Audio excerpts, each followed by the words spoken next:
अभी 30वें श्लोक में पृथक पृथक बात हुई थी। यदा भूत पृथक भावम एकस्तम अनुपस्थिति, अलग अलग प्राणियों में रहता हुआ सभी प्राणियों के अंदर आत्मा है, सबको उस परमात्मा में ही स्थित हुआ दिखता है और सभी का और सबका परमात्मा का ही विस्तार दिखता है।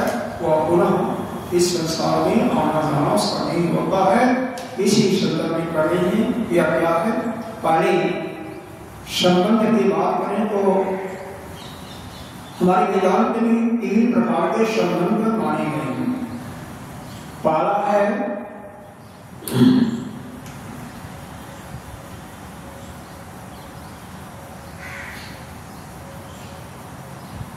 आधार और आधि। जैसे यह देश क्या है? आधार है, इस पर यह पुस्तक रखी गई है, यह आधि। दोनों एक दूसरे से असंग, एक नष्ट होगी तो दूसरा नष्ट नहीं होगा। यह नष्ट नहीं होगा, यह नष्ट हो जाएगी तो मेघ पर कोई असर नहीं पड़ेगा।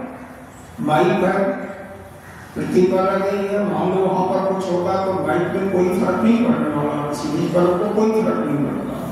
तो यह तो हो गया आधार आधे का संबंध, जिसमें दोनों में से किसी कोई भी नष्ट नहीं होता। एक के नष्ट होने के बाद दूसरे के अंदर कोई परिवर्तन नहीं।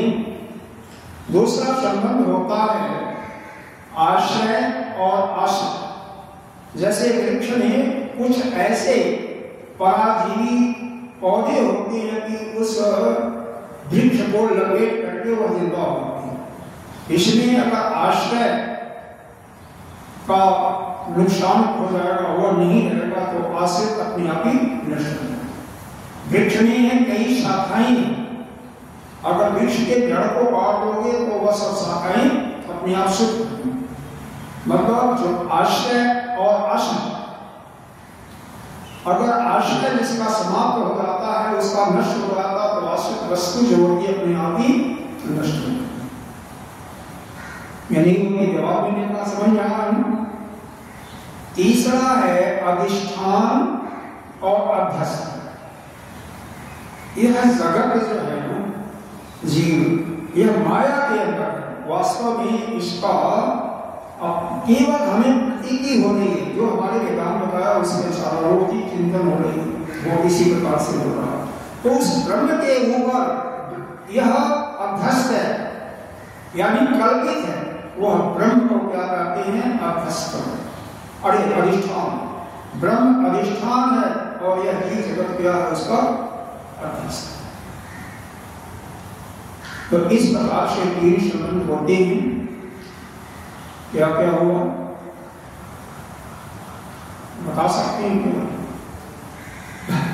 पहला आधार और आधेय का, जिसमें दोनों की सत्ता बनी रहती है। एक के नष्ट होने के बाद दूसरी वस्तु का नष्ट होना आवश्यक नहीं। दूसरा आश्रय और आश्रय, अगर आश्रय का नष्ट हो जाएगा तो आश्रित भी नष्ट हो जाती है। और तीसरा अधिष्ठान और अध्यस्त। अधिष्ठान तो हमेशा एक जैसे रहती है, लेकिन अध्यस्त जो है वहां पर क्या होती है?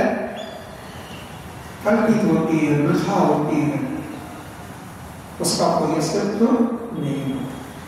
जैसे जीव और जगत, उस परमात्मा का जीव जगत क्या ईश्वर ही उसी पर अध्यस्त है। सब पूरा जितने भी जीव देवता सब उसी पर एक ही अधिष्ठान पर अध्यस्त है। एक दूसरा संबंध भी होता शांत दर्शन के अनुसार, क्योंकि हमारे व्यवहार में भी कुछ कहते हैं, वैसे भी लगभग सभी लोग मानते हैं कारण और कार्य का संबंध। हर एक कार्य का एक कारण होता है।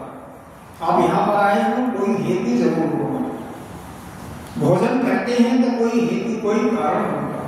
हर एक कार्य का कोई न कोई कारण होता है, और कारण जो होता है उस कार्य में पूर्ण रूप से अनुसूत होता है। जैसे मिट्टी का बड़ा है, और मिट्टी है, मिट्टी से नाना प्रकार की चीजें बनाते हैं, लेकिन मिट्टी हर एक का सकोड़ा हो,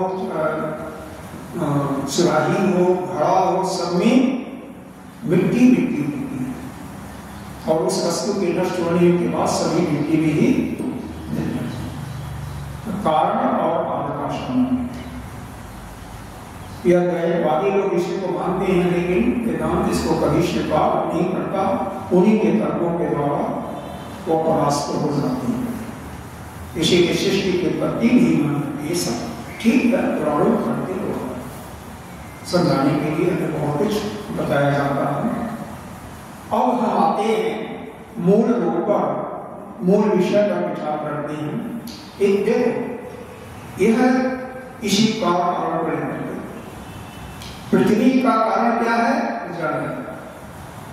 जल का कारण क्या है? तेज, क्योंकि तेज के द्वारा उत्पन्न हुआ।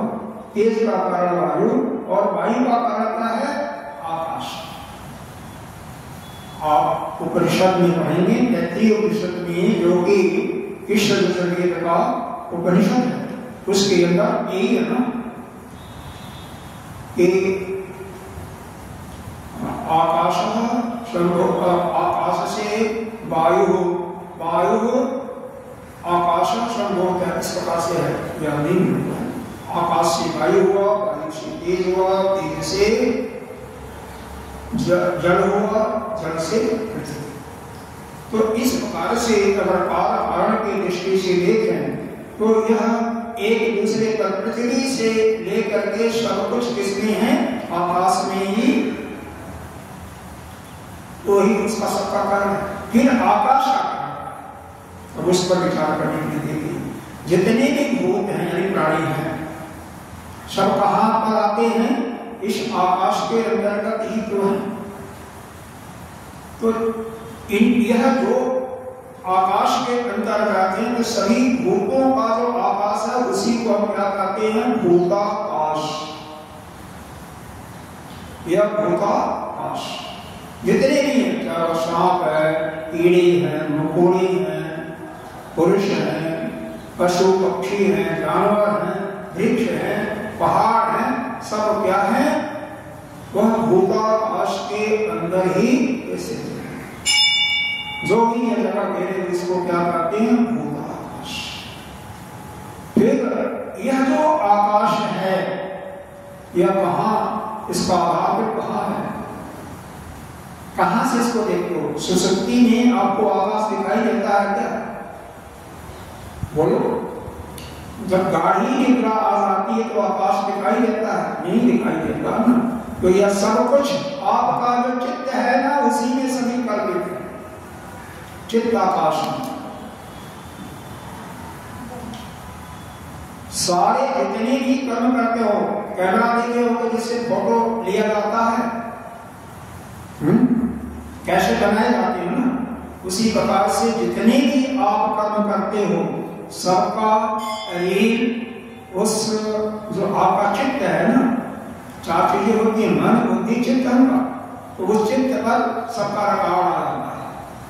कभी तो कोई 25 साल के बाद मिलता है, 30 साल के बाद मिलता है, वो भी कुछ देर सोचने, क्योंकि वहां से रिव्यू करने में कुछ समय लगता है ना। तो जैसे वह थोड़ा सा किसी ने संकेत दिया तो हाँ आप पहचान जाते हैं, तो वो आदमी है यहाँ पर मिला था सारा मिले। तो ईश्वर कहाँ पर स्थित है? इस शरीर में करोड़ों नाड़ियां हैं। मुख्य नाड़ी 3 हैं, ईड़ा, पिंगला और सुषुम्ना, जो कि मूलाधार चक्र है आपका, जहां पर पीठ के या रीढ़ के नीचे हिस्से में वो कांच दिखाई देती है, बोल के ठीक ऊपर थोड़ा सा, वहीं पर उनके बीच में एक सुषुम्ना नाड़ी है जो 3.5 घिरे उन सांप जैसे कुंडली मार करके बैठी हुई नीचे की तरफ मुंह करती है, और यहाँ पर काफी 3 नाड़ी। ऐसे ही मुख्य रूप से शरीर के अंदर प्रश्नों उपनिषद है, उसके शायद 3 या 4 अध्याय में 4 खंड इसका चर्चा है। तो वहां पर 101 नाड़ियां मुख्य हैं, उसमें से 103 नाड़ियां भी उसी के अंदर है। उसमें से 100 नाड़ियां निकली हुई, फिर हर एक नाड़ियों में से 72,000 नाड़ियां निकली, जो पूरा करके देखेंगे कभी भी नहीं। और एक हेता नाड़ी होती है, ऐसी पिंडा है जो कर्ण के पास यहाँ रहती है। शब्द में जो कुछ देखते हो वहीं पर चित्त का सारा सदरा होता है, सभी रीढ़ें होती हैं, वहीं से सब कुछ मन करता है। जितना भी आपका होता है सब कुछ नहीं होता है, सब कुछ छिपा होता है। जब जन्मांतर के संस्कार सीता नाड़ी में होगा, इसीलिए इसको यह जो यहाँ पर जो खाली स्थान है अंतःकरण ही है ना, उसी को चित्ताकाश कहते हैं। तो वह चित्ताकाश, उस आकाश को, भूताकाश को भी आधार देने वाला कौन है? चित्ताकाश। और इसका भी आधार कौन देता है? और उसको कहते हैं चिदाकाश। वह कौन है? अरे आप स्वयं आप ही हो, जीव हो। अंतःकरण जागृत में जो कुछ करते हो सब मालूम होता है, स्वप्न में शरीर तो आपका सोया हुआ रहता है, मन जागता रहता है, इंद्रियां भी सो रही, मन अपने आप संसार अपना बना लेता है कि नहीं बना लेता है। नाना प्रकार के, कहीं घोड़े दिखाई दे रहे, कहीं हाथी, जो मन की अतिरिक्त इच्छाएं, अपने अंदर की जो इच्छाओं जिसका हमने भोग नहीं कर पाए जागृत अवस्था में, वही हम स्वप्न अवस्था में जो भोगने योग्य होती है इसको भोगते हैं। इसलिए जब मांडवी ऋषि थी,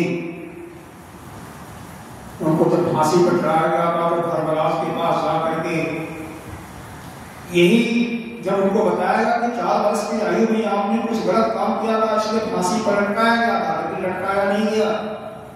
तब उन्होंने कहा कि 4 वर्ष का बालक को पालन को अबोध होता है, उसको कोई डर नहीं, उसको तो स्वप्नावस्था में वो दंड दिया जा सकता। और स्वप्नावस्था में हम डरते नहीं है ना, कई बार पैसे में काटता है, कई बार एक तरफ गंदी नाली होती है या रिवर होता है, नदी होती है, और हम डर जाते हैं इधर भागे उधर भागे, आवाज भी नहीं निकलती।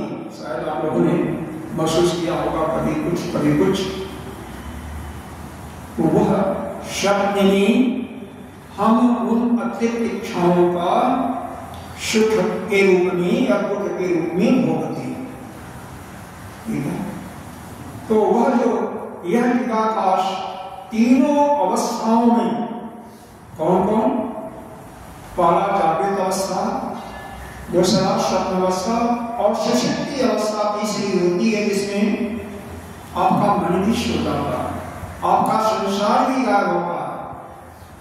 तो तीनों को जानने वाला वही है ना, उसका जो मालिक है उसको कहते हैं प्राण। जागृत अवस्था को विश्व करते हैं, स्वप्न अवस्था को तेजस करते हैं। तीनों अलग अलग नहीं है, एक ही है। और वह जो प्राज्ञ है उसी को ईश्वर के रूप में कहा जाता है, तेजस को हिरण्यगर्भ के रूप में।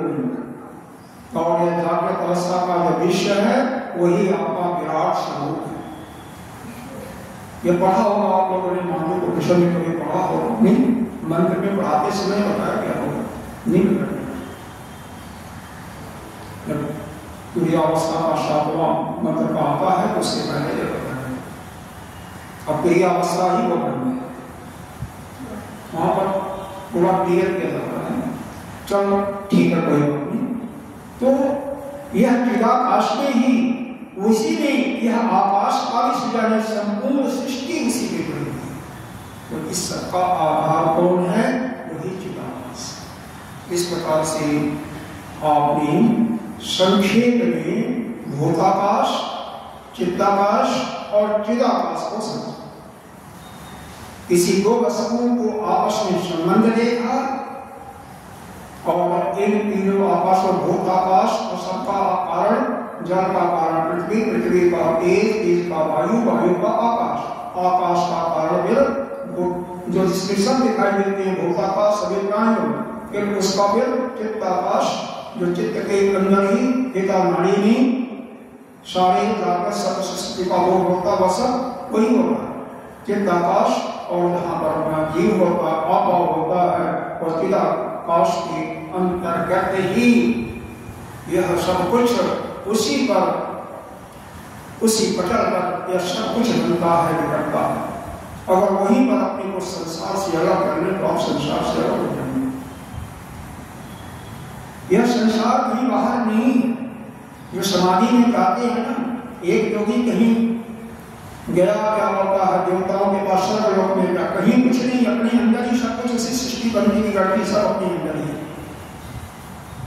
लेकिन थोड़ा सा बुद्धि को जगाना पड़ता है, इसमें जोर लेना पड़ेगा। करिए कल आगे की बातें कल करेंगे।